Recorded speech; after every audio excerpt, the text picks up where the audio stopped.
খবরের শেষে বরাক বার্তা বাংলা সংবাদের সংবাদ শিরোনাম আরো একবার। কেন্দ্রীয় বিদ্যালয় রক্ষায় ঐক্যবদ্ধ বরাকের কণ্ঠ।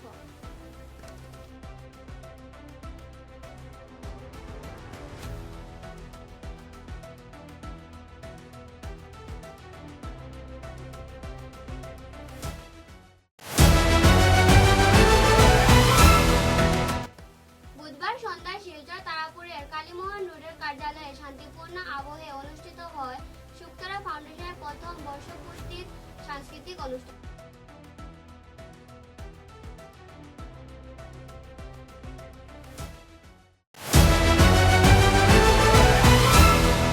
নেপালি নৃত্য পরিবেশন করেন সৃষ্টি কাকতি ও মানসী থাপা এবং সঙ্গীত পরিবেশন করেন নির্মল রবিদাস। সাংস্কৃতিক পরিবেশনার মধ্যে দিয়ে অতিথিবৃন্দ ও সদ্য সংকল্পিত সদস্যরা সন্ধ্যার আয়োজনকে উজ্জ্বল করেছেন।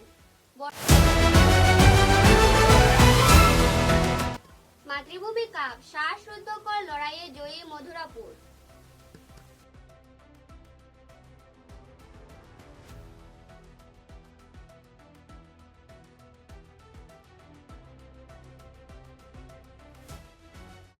এখনকার মতো বরাক বার্তা বাংলা সংবাদ এই পর্যন্তই। নমস্কার।